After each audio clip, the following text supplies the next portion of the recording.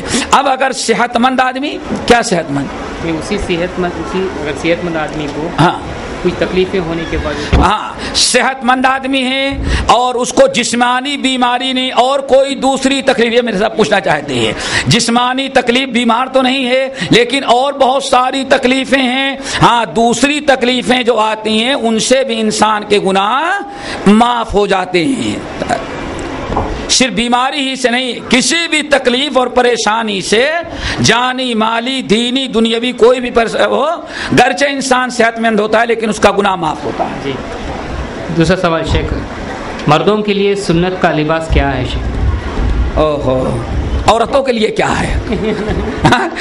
عورتوں کے لیے معلوم ہے کیا ہے؟ مردوں کے لیے دیکھیں کتاب و سنت میں مرد ہو یا عورت اس کا کوئی لباس کے بارے، کسی لباس کے بارے میں یہ کہیں نہیں جا سکتا کہ ایک جگہ کی عورت شلوار قمیض پہنتی ہے یا ایک جگہ کا کہ مسلمان کندورہ وہ عربی جبہ پہنتے ہیں، ہمارے یو پی کے لوگ کیا کہتے ہیں کرتا پاجامہ پہنتے ہیں، ساؤتھ انڈیا کے لوگ بہت زیادہ پینٹ اور شرٹ پہنتے ہیں، کیا ان میں کون سا لباس اسلامی ہے؟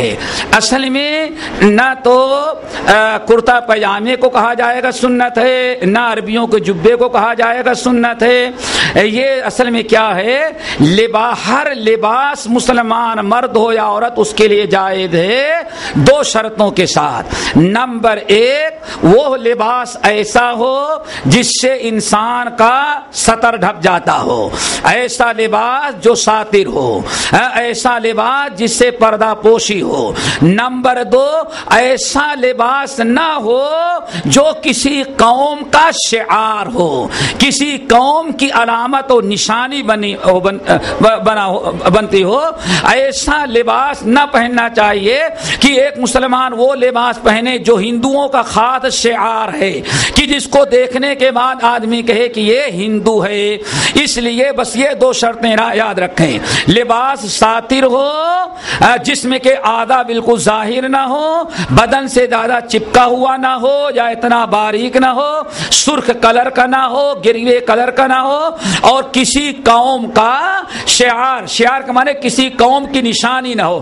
جیسے ہمارے ہندوستان کے اندر کلچر، ہمارے ہندوستان کے اندر آپ ذرا دیکھیں پنڈتوں کا ایک لباس ہے گروہ کلر ہوتا ہے نا، گیہوں کلر، اب اگر کوئی مسلمان مولوی پہن لے تو مولوی کتنا بڑا بھی ہوگا لوگ کہیں گے ہندوؤں کا پنڈت لگ رہا ہے۔ اسی لیے جو لباس چاہے مردوں کا ہو یا عورتوں کا کسی غیر مسلم قوم کا شعار اور علامت و نشانی ہو وہ نہیں ہونا چاہیے، بس کبھی نا۔ جی شیخ اور ایک سوال ہے، مدت حیض میں کیا عورتیں قرآن پڑھ سکتی ہیں یا دعا کر سکتی ہیں کہ تہجد کے وقت میں؟ بہت خوش نصیب ہے وہ عورت بھائی، عورت کی جن ایام میں نماز چھوٹتی ہے، حیض کے ایام میں عورت صرف نماز اور روزہ نہیں کر سکتی، باقی ساری چیزیں کرنا چاہیے اس کو، ذکر اذکار کرے، توبہ استغفار کرے، بلکہ قرآن پاک کی وہ آیات جو بطور دعا کے پڑھی جاتی ہیں، مثلا چھینک آئے تو الحمدللہ، کوئی تکلیف اور مصیبت سننے میں آئے تو انا للہ و انا الیہ راجعون، دعا مانگنا ہے ربنا آتنا فی الدنیا، آپ روزانہ دعا مانگتی رب ارحمہما کما ربیانی صغیرا رب اجعلنی مقیم الصلاۃ۔ تو اس قسم کی آیتیں جو بطور دعا کے بھی استعمال کی جاتی ہیں، گرچہ قرآنی آیات ہیں، ان دعائیہ آیات کو بھی آپ پڑھ سکتے ہیں۔ رہی اور عبادات میں صرف 3 چیزیں ممنوع ہیں. نمبر 1 عورت نماز نہیں پڑھ سکتی. نمبر 2 عورت خانہ کعبہ کا طواف نہیں کر سکتی. نمبر 3 عورت روزہ نہیں رکھ سکتی. بس یہی 3 چیزیں اس کے اوپر حرام ہیں. باقی حالت حیض میں ساری چیزیں. اسی لیے حضرت عبداللہ بن عباس، ام المومنین عائشہ، حضرت امام بخاری رحمہ اللہ وغیرہ کہتے ہیں کہ حالت حیض میں اگر کوئی ٹیچر ہے یا کوئی عورت ہے جو حفظ کر رہی ہے اپنے مخصوص ایام میں، اگر وہ قرآن پڑھ لے تو کوئی مدعا کوئی حرج نہیں ہے. بس احتیاط ہونا چاہیے. ہاتھ میں کیا؟ دستانہ، گلاؤز پہن لے، بس کوئی حرج نہیں انشاءاللہ. حج، کیا عورت حج اور عمرے میں اپنا چہرہ چھپا سکتی ہے یا نہیں؟ اب بالکل چھپا سکتی ہے، چھپانا چاہیے. صحیح بخاری کی روایت ہے، ام المومنین عائشہ رضی اللہ تعالیٰ عنہ کہتی ہیں ہم لوگ نبی علیہ السلام کے ساتھ حج میں جا رہی تھیں، چہرہ کھلا رکھتی. سامنے سے اگر کوئی مرد آتا تو استلنا علینا ثیابنا، جب دور سے کوئی مرد آنے لگتا تو ہم لوگ اپنے چادر کو اوپر اپنے چہرے پر ڈال لیا کرتی تھی. یہ جو ناک والا باقاعدہ اسپیشل برقع آتا ہے جس میں ناک بنی ہے، آنکھ بنی، وہ نہیں استعمال کریں. آپ چادر سے، اوڑھنی سے، یا ہمارے ہاں جو بالکل سادے قسم کا جو چادر والا برقع آتا ہے اس کے اوڑھنے میں کوئی مدعا کوئی حرج نہیں ہے. اور یہ بھی یاد رکھیں اگر اس آپ کے چہرے پر وہ کپڑا لگ بھی رہا ہے تو اس سے کوئی حرج نہیں. کیوں معلوم ہے؟ آج کل وہ پہلے وہ ٹوپی لوگ اوڑھتے تھے، کیا نام ہے، کون سے، دھوپ سے بچنے، تو آج کیا عورت اپنے بھنور کے بالوں کو نکال سکتی ہے؟ بھویں؟ ہاں جی، بھویں. ہاں، نبی علیہ السلام نے ایسے اس عمل پر لعنت بھیجی ہے. کسی بھی مسلمان عورت کے لیے جائز نہیں کہ بھووں کا بال نکالے. لعن اللہ الواسلات والمستوصلات والواشمات والمستوشمات والنامسات والمتنمسات. نبی علیہ السلام نے اللہ کی لعنت ہو اس عورت پر جو اپنے بھووں کو بال نکالتی ہے یا اس پر بھی جو نکلواتی ہے. بیوٹی پارلر والی بھی، جی وہ بھی بیوٹی پارلر والی بھی ہے.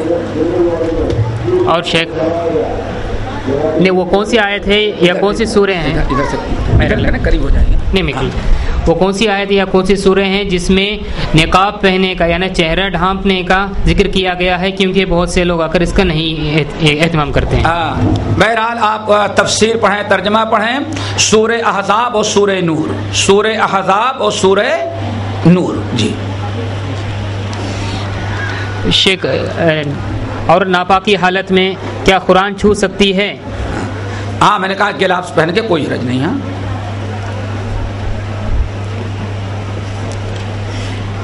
قرآن مجید جلد سے جلد حفظ کرنے کے لیے بچوں کو کس طرح گھر میں تربیت دی جا سکتے؟ حالانکہ بچے اسلامی اسکول میں پڑھتے ہیں، وہاں پر روزانہ حفظ کا اہتمام کیا جاتا ہے. ہم کس طرح رہنمائی کریں بچے کو؟ تجربہ چاہیے. جی شیخ. آج بچوں کا سب سے زیادہ وقت تو ٹی وی کے پیچھے جاتا ہے. ٹی وی، انٹرنیٹ، ان تمام چیزوں پر سب سے پہلے کنٹرول کریں بچوں کو. اور نمبر 2، بچوں کو خوب رغبت دلائیں. استاد جو وہاں سے دے کر کے بھیجتا ہے اس کو یاد کرانے کی کوشش کریں. صرف استاد پر بھروسہ نہ کریں بلکہ استادی کی طرح آپ بھی محنت کریں. جی سیدھا اگر کوئی انسان قرض کی حالت میں انتقال ہو جاتا ہے، کیا وہ انسان جہنم میں چلے جائے گا یا کیا کرنا چاہیے؟ ہماری بات بہنوں کو شاید اچھا نہ لگے. یہ آپ مولوی صاحب کو نہیں، آج بچوں کا گھر میں سب سے زیادہ ٹائم جو ہو جاتا ہے کیا؟ کارٹون کے نام پر، ٹی وی، ڈرامے، انٹرنیٹ، اس پر. اور اس کا میں نے تجربہ کیا. آج تک میں نے اپنے گھر میں نہیں رکھا الحمدللہ. 11 بچے ہیں، سارے لڑکے لڑکیاں سب حافظ قرآن ہیں الحمدللہ. اور صرف برکت یہ ہے گھر میں نے نہیں رکھا، آج تک ٹی وی نہیں رکھا. 11، 5 بچیاں اور 6 لڑکے، سب بھی ایک بچے نے 7 سال میں حفظ مکمل کیا اور دوسرا جو ہے امسال مکمل کرا 7.5 سال کا ہے. سمجھ گئے نا. بچیاں حفظ بھی کی, تجوید بھی کی. تو ہم نے تجربہ کیا ماں اور بہنوں, شاید آپ کا تجربہ الگ ہو, ہم نے جو تجربہ کیا یہ گھر میں کھیل کود اور لہو لعب, اور جو میں نے کہا سب سے بڑی چیز ٹی وی. ماں باپ بھی سوتے چالو کر دو, اس میں مشغول ہیں تاکہ جھگڑے لڑائی نہ ہو, اسی میں بچوں کا وقت جاتا ہے. چلو جی تراشر, اگر نماز چھوٹ جائے تو یہاں پہ عمر قضا کے اعتبار سے نماز ادا کرتے ہیں, کیا ادا کرنا ہے یا نہیں؟ قرآن و سنت کے روشنی میں قضائے عمری کی کوئی حقیقت نہیں ہے. نبی علیہ السلام کے فرمان کے مطابق اگر آپ نے قصدن نماز چھوڑی تھی 1 سال 2 سال 10-20 سال, پھر اللہ نے آپ کو توفیق دیا نماز پڑھ رہی ہیں, تو 2 کام آپ کریں.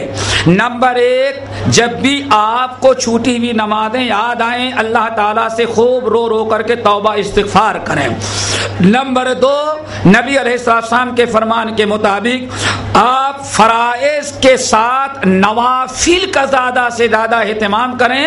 حدیث میں اللہ رسول نے ارشاد فرمایا ہے کہ قیامت کے دن آدمی کی نمازیں کم ہوگی تو اس کی نوافل اور سنن کو اللہ تعالیٰ فرض بنا کر کے اس بندے کو کامیاب کر دے گا. قضاء عمری ایک ہیلا بہانہ لوگوں نے بنایا, اس کی کوئی حقیقت کتاب و سنت میں نہیں ہے. جی اگر عورت سفر میں ہے تو وہاں پر سفر گاڑی میں ہے نماز پڑھنے کے لیے, تو کیا وہ اپنے چہرہ چھپا سکتی ہے؟ اسی طرح کعبۃ اللہ میں نماز پڑھتے وقت مرد آگے گزرتے ہیں, کیا چہرہ چھپا کر نماز پڑھ سکتی ہیں؟ کوئی مشکل نہیں انشاءاللہ, کوئی مشکل نہیں. چونکہ چہرہ چھپانے کے بعد قرآن بھی پڑھ لے گی, تسبیح تحلیل بھی پڑھ لے گی, اللہ سارے ارکان ادا ہو جاتے ہیں. بچوں کو حدیث یاد کرانا ہے تو کیا طریقے سے بچوں کو حدیث یاد کرا سکتے ہیں؟ سب سے پہلے ان کو 40 نووی 40 حدیثیں ہیں, ان کو آہستہ آہستہ یاد کرائیں. اور حدیث کے یاد کرنے کا سب سے بہتر طریقہ اس پر عمل یاد رکھو. محدثین جو کئی لاکھ حدیثیں یاد کرتے تھے, ان سے لوگوں نے پوچھا کہ تم لوگ کون سا معجون یا کیا دوا کھاتے ہو جو اتنی حدیثیں یاد کر ڈالے؟ کہا ہم لوگ کھاتے پیتے کچھ نہیں, کوئی دوا حفظ کی نہیں. کننا نستعین ولا حفظ الحدیث بالعمل, ہم لوگ حدیثوں کو یاد کرتے تھے عمل کے ذریعے, یعنی جو حدیث پڑھتے اس پر عمل کرنے لگتے, تو عمل کی ہوئی چیز کو انسان کبھی بھولتا نہیں. بس چلیں, اللہ تعالی ہم تمام لوگوں کی محفل کو قبول فرمائے. سبحانک اللہم و بحمدک اشہد ان لا الہ الا انت استغفرک و اتوب الیک. جزاک اللہ احسن جزا اللہ تعالیٰ استاد محترم دنیا اور آخرت میں بہترین عطا فرمائے. اور اللہ تعالیٰ سے بھی دعا کرتا ہوں کہ اللہ تعالیٰ استاد محترم کو نظر بد سے حفاظت فرمائے, اور اللہ تعالیٰ اور کئی موقع میں عطا فرمائے چنئی میں ایسے استاد محترم کے دروس اٹینڈ کرنے کے. اللہ تعالیٰ سے دعا ہے کہ اللہ تعالیٰ سننے سے زیادہ ہمیں عمل کرنے کی توفیق فرمائے. السلام علیکم. خواتین حضرات, چلے